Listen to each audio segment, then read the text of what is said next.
dianggap kotor, padahal politik itu didesain untuk menghasilkan keadilan.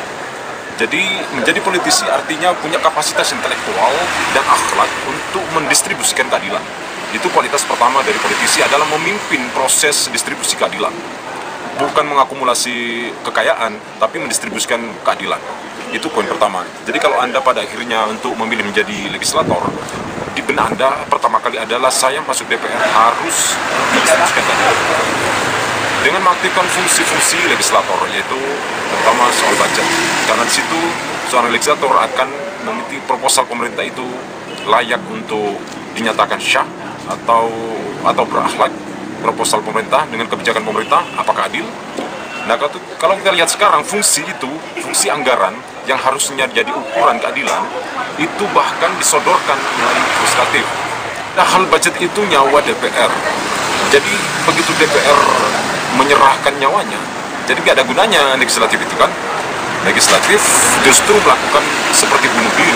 Nah, bunuh diri itu kalau dia sendiri dirinya yang terbunuh, dia justru membuat masyarakat akan menderita dan menyengsarakan rakyat.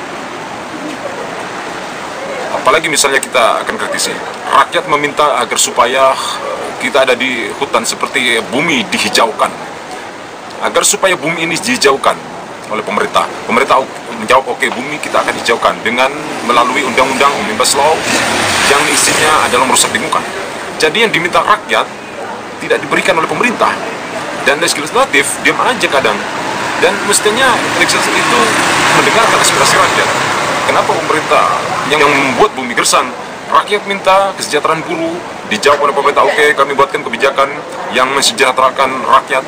Yang dilakukan adalah Omnibus Law, upah buruh ditekan, kekayaan masih oligarki, dan dia yang minta rakyat melalui wakil-wakil DPR tidak diberikan oleh pemerintah. Yang terjadi DPR-nya justru manggut-manggut. Gitu. Jadi intinya itu fungsi legislasi itu akhirnya berhenti menjadi sekedar ya secara teknis tukar tambah kepentingan, dan itu intinya. Padahal sudah terangkan politik adalah indah untuk dan mulia. Karena itu tahun-tahun awal abad 16-17 politik itu dianggap the highest societies. Ilmu yang tertinggi dalam politik bukan fisika atau matematik. Kalau matematik dalilnya sudah pasti. Fisika walaupun berubah-ubah mengikuti paradigma, tapi kita bisa bayangkan orang yang seperti 3 tahun ilmu alam bisa menerangkan apa itu gravitasi. Kalau orang menjadi politisi akan mendistribusikan keadilan, harus banyak mendistribusikan keadilan.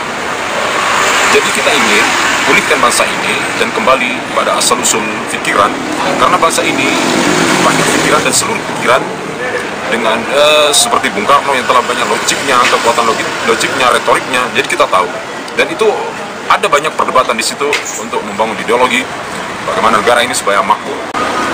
Kita punya komunitas pikiran sebenarnya di setiap pikiran untuk berdialektika bersama mereka untuk bagaimana membangun bangsa ini supaya tetap makmur dan kesejahteraan rakyat tetap terrealisasi.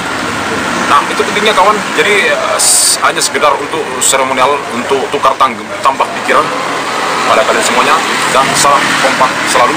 Ini hanya sekedar aspirasi masyarakat yang dituangkan melalui pikiran. Oke, salam. Assalamualaikum warahmatullahi wabarakatuh. Ciao.